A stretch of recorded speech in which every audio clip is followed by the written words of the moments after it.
My girlfriend casually told me not to come to the office party because she didn't like people seeing me with her. I said, all right. Later, I went to the same party with a friend, but I acted as if I didn't know my girlfriend at all. When she saw that unexpected scene, she finally realized my value, and she was completely shaken. When she came home, she saw a box placed on the table and panicked. Crying, she called me and said, "What have you done? Please don't do this." My name is Nathan Brooks. I'm 31 years old, and I work as a financial analyst for a mid-sized investment firm in Boston. I've always been the kind of guy who keeps his head down, does his work, and doesn't ask for much. I'm not flashy. I don't wear designer clothes or drive a sports car. I live in a decent one-bedroom apartment in Cambridge. I cook my own meals, and I save more than I spend. My father taught me that real wealth isn't what you show, it's what you build quietly. So that's what I've been doing for the past 8 years since I graduated from college. I met Valentina Reed 2 years ago at a networking event downtown. She worked in marketing for a tech startup that was just beginning to get some buzz. She was stunning, blonde hair, sharp blue eyes, always dressed like she'd just stepped out of a magazine. I was surprised when she gave me her number. We started dating a few weeks later, and honestly, for a while, it felt perfect. She was ambitious, funny, and we had great chemistry. Or at least, I thought we did. But about 6 months into the relationship, I started noticing things. Little things at first. She'd change the subject whenever I mentioned meeting her coworkers. She never posted pictures of us together on social media, even though she posted everything else: her morning coffee, her workout selfies, her brunch with friends. And whenever we went out with her friends, she'd introduce me as a friend, or just by my first name, never as her boyfriend. I brought it up once, casually, after we left a bar where she'd done it again. "Hey, you know you can call me your boyfriend, right? I mean, that's what I am." She laughed it off. "Oh, Nathan, don't be so sensitive. It's just weird to label things in front of people. It makes it feel so formal." I let it go. I didn't want to be that guy who overthinks everything. But deep down, it bothered me. Then came the office party incident. It was a Thursday afternoon, December 12th, around 3 p.m. I was finishing up a quarterly report when Valentina texted me. "Valentina, hey babe, there's a holiday party at my office next Friday. Company rented out this rooftop venue downtown. Should be fun." Me, nice. "What time?" "I'll clear my schedule." There was a long pause. The 3 dots appeared and disappeared a few times. "Valentina, actually, I think it's better if you don't come." I stared at my phone, reading the words over and over. "Me, what do you mean?" "Valentina, I don't really like mixing my work life and personal life, you know? Plus, my boss and a lot of senior people will be there. I just want to focus on networking." "Me, networking?" "Valentina, it's a holiday party. And I'm your boyfriend." "Valentina, I know, but honestly, Nathan, you're not really the type that fits in with that crowd. No offense. You're great, but they're all very image conscious, and I don't want them getting the wrong impression about me." I felt like I'd been punched in the stomach. Me, the wrong impression? What does that mean? "Valentina, you know what I mean. You dress kind of plain, you drive that old Honda, and you're not exactly flashy. These people judge everything. I just don't want to deal with it." I sat there for a solid minute, reading and rereading her messages. My hands were shaking. I'd been with this woman for 2 years. I'd supported her through job changes, family drama, everything. And now she was telling me I wasn't good enough to be seen with her colleagues. Me, all right. That's all I said. All right. She sent back a heart emoji and said she'd make it up to me, that we'd do something special the weekend after. I didn't respond. I closed my laptop, left work early, and drove home in silence. When I got to my apartment, I just sat on the couch staring at the wall. My phone buzzed a few times, Valentina sending me random memes, asking what I wanted for dinner that weekend. I ignored all of it. Update 1. I didn't tell Valentina how much that hurt. In fact, I didn't tell her much of anything for the next few days. I was polite when she texted, short when she called. She didn't seem to notice. She was too busy talking about what she was going to wear to the party, who would be there, and how this was a big opportunity for her to impress the new VP. Meanwhile, I called my buddy Cameron. Cameron and I went to college together, and he worked in tech sales. He was the opposite of me, loud, confident, always the life of the party. I told him what happened over beers at our usual spot in Somerville. "Bro," he said, setting down his glass and staring at me in disbelief. "She said what?" "Yeah. She basically said I'm not good enough to be seen with. Man, that's cold. That's like, next level cold. What are you gonna do? I thought about it for a moment, swirling the beer in my glass. I'm going to that party. Cameron's eyebrows shot up. Wait, seriously? Yeah, but not with her. I'll go with you. She works at Helix Digital, right? You know people there. Cameron paused, thinking. Actually, yeah. I worked with their sales director, Preston, on a deal last year. We're still cool. I can get us in. Perfect. Let's go. Cameron grinned. Dude, this is savage. I love it. But what's the plan? You gonna confront her? No. I'm just going to show up, act like I don't know her, and see how she reacts. If she's embarrassed of me, then fine. Let her see what it's like when I'm not there playing the supportive boyfriend in the background. Man, I'm here for it. Let's do this. The plan was simple. I wasn't going to cause a scene. I wasn't going to confront her. I was just going to show up, act like I didn't know her, and see how she reacted. If she was embarrassed of me, then fine. Let her see what it's like when I don't exist in her world. Over the next week, I focused on work. I hit the gym harder than usual. I got a fresh haircut, and I pulled out a tailored navy suit I rarely wore, a gift from my late grandfather who believed a man should always have one good suit. I paired it with a crisp white shirt and the vintage Omega watch he'd left me. When I looked in the mirror the night of the party, I barely recognized myself.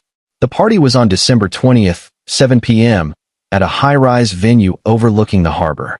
Cameron and I showed up around 7:30, fashionably late. The place was packed, dim lighting, a DJ in the corner, waiters circulating with champagne and hors d'oeuvres. Cameron was in his element, already chatting up people at the bar. I spotted Valentina almost immediately. She was near the windows, laughing with a group of colleagues, wearing a tight red dress that I'd never seen before. She looked incredible, and she looked happy. I felt a knot in my chest, but I kept my face neutral. Cameron nudged me. There she is. You good? Yeah. Let's just hang out. We grabbed drinks and made our way around the room. Cameron introduced me to a few people. Turns out, he knew more people there than I expected. Preston, the sales director, greeted him like an old friend and pulled us into a conversation with some executives. I kept my distance from Valentina, positioning myself on the opposite side of the room, but I noticed her glancing over a few times. At first, she didn't seem to recognize me. Then I saw her do a double take. Her smile faltered. She squinted, tilting her head slightly like she was trying to place me. I turned away and continued talking to a woman named Kendra, one of the senior project managers. She was explaining their latest campaign, and I asked intelligent questions, genuinely engaged. I could feel Valentina's eyes burning into my back. About 20 minutes later, she walked over. She was trying to look casual, but I could see the tension in her jaw, the way her hands fidgeted with her clutch. Nathan, she said, her voice tight and uncertain. I turned and acted surprised, like I'd just noticed her for the first time. Oh hey, Valentina, right? Her eyes widened. Her mouth opened slightly. Right? Nathan, what are you doing here? This is Kendra, I said, cutting her off smoothly and gesturing to the woman beside me. She was just telling me about the campaign they launched last quarter. Really impressive stuff. Kendra smiled warmly. Thank you. Are you in marketing too? No, finance. I'm here with Cameron. He's over there talking to Preston. We're friends with some folks on your sales team. Preston invited us. Valentina just stood there, staring at me like I'd grown a second head. Her face had gone pale. You came with Cameron? Yeah. What? I didn't know you knew people here. I shrugged. I know a lot of people. Cameron's got connections everywhere. I gave her a polite nod, the kind you'd give a stranger. Anyway, nice seeing you. Enjoy your night. I turned back to Kendra, continuing the conversation as if Valentina wasn't even there. Valentina stood frozen for a few seconds, then walked away. But I could feel her eyes on me the rest of the night. Every time I laughed at someone's joke, every time I shook someone's hand, I saw her watching from across the room. Around 9 p.m., I was talking with Cameron and a couple of the sales guys when Valentina approached again. This time, she pulled me aside by the elbow. Nathan, can we talk?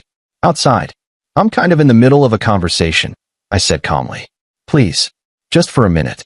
I looked at Cameron, who raised his eyebrows. I sighed. All right, 1 minute.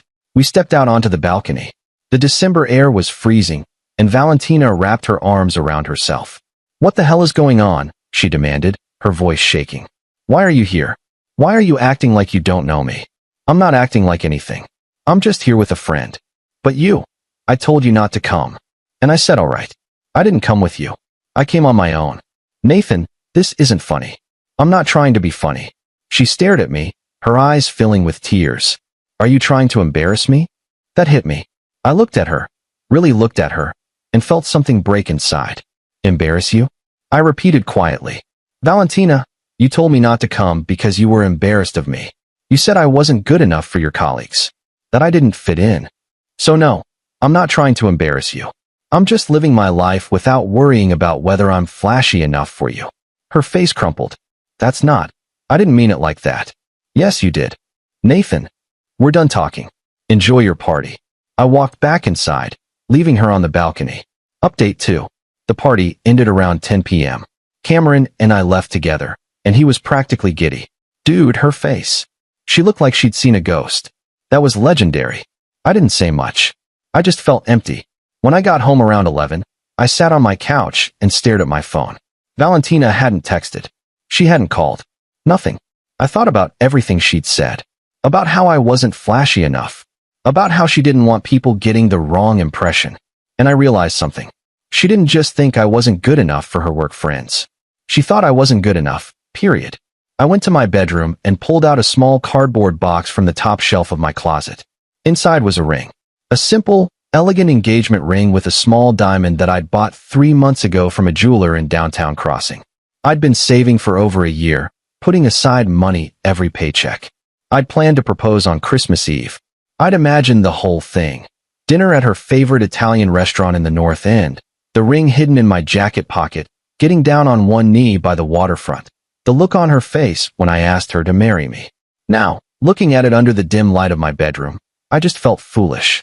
Like I'd been building this future with someone who saw me as a placeholder.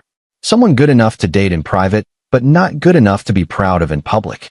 I closed the box and carried it to the dining table. I placed it in the center, along with a handwritten note on a piece of paper I tore from a notebook. Valentina, I thought I was building a life with you.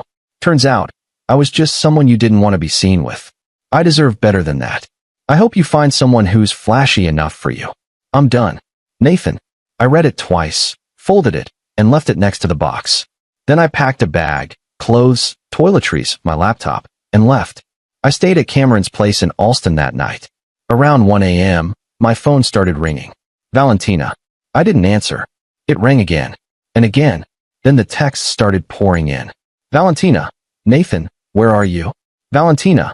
Why did you show up tonight? You embarrassed me. Valentina, we need to talk. Valentina. Nathan, please. Answer me. Valentina, this is ridiculous. Call me.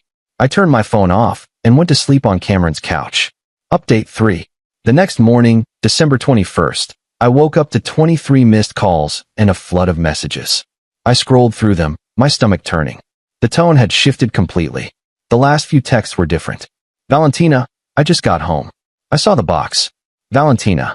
Nathan, is this what I think it is? Valentina. Oh my God. Oh my God. Valentina, please call me. Please. I'm begging you. Then, a voicemail. I pressed play, and her voice came through, shaking and broken. Nathan, what have you done? Please don't do this. I know I messed up, okay? I know I hurt you. But don't do this. Don't leave. We can fix this. I swear we can fix this. Please, just call me back. I love you. I swear I love you. Please. I can't. I can't lose you. Please. I listened to it twice. Her voice was raw, desperate. A part of me wanted to call her back. But a bigger part of me knew that this was who she really was. And no amount of tears or apologies could change what she'd said to me. I deleted the voicemail. Cameron walked into the living room where I was sitting on the couch. She called. Yeah, a lot. You gonna talk to her? I don't know, man. I really don't. But I did know. Deep down, I knew I couldn't go back to feeling like I wasn't enough. Like I was something to hide. That afternoon, around 2 p.m., I decided to go back to my apartment to grab more of my stuff. When I pulled up, Valentina was sitting on the steps outside the building. She looked terrible. No makeup, hair pulled back in a messy bun, eyes red and swollen. When she saw me, she stood up fast, nearly stumbling. Nathan. Don't, I said, holding up my hand as I walked toward the door. Just don't. Please, listen to me. I was stupid. I was so stupid. I got caught up in all this work stuff, trying to impress people who don't even matter. But you matter. You're the one who's been there for me. You're the one who actually cares. Then why did you tell me not to come? She looked down, her voice barely a whisper. Because I'm an idiot. Because I thought if they saw you, they'd think I wasn't ambitious enough, or that I was settling. I interrupted, my voice cold. You thought you were settling? No, that's not what I meant. Yes, it is. That's exactly what you thought. You thought I wasn't good enough. You thought I made you look bad. She started crying, tears streaming down her face. Nathan, I'm sorry. I'm so sorry. I don't know what else to say. I don't know how to make this right. I stood there, looking at her, and I realized something. I didn't feel angry anymore. I just felt tired. Tired of trying to be enough for someone who would never see me the way I deserve to be seen. I'm not going to be with someone who's ashamed of me, I said quietly. I'm not going to spend my life wondering if I'm enough for you. You showed me exactly how you feel, Valentina. And I believe you. No, please. We're done. Nathan, don't do this. Please. I love you. I love you so much. If you loved me, you wouldn't have been embarrassed of me. I walked past her, into my apartment building, and locked the door behind me. She stayed outside for another hour, knocking on the door, calling my name through the intercom, begging me to let her in. Eventually, she left. I stayed inside, packing my things in silence. Final update. It's been 4 months since that night. 4 months since I walked away from someone I thought I'd spend my life with. I moved on faster than I thought I would. The truth is, once I realized I deserved better, it became easier to let go. I stopped questioning myself. I stopped wondering if I should have done things differently. Because the reality was, she showed me who she was. And I finally listened. Valentina reached out a few more times in January. Long, rambling texts about how she'd changed, how she realized what she lost, how she wanted another chance. I didn't respond. Not out of spite, but because there was nothing left to say. I heard through mutual friends that she quit her job at Helix Digital in February. Apparently, the pressure got to her, and she had some kind of breakdown at work. She moved back to her parents' house in Connecticut. I don't know the details, and honestly, I don't need to. I've been focusing on myself. I started going to the gym more consistently, picked up woodworking as a hobby, something my grandfather used to do, and even got promoted at work in March. My boss told me I'd been performing at a higher level, and they wanted to recognize it. The raise was significant.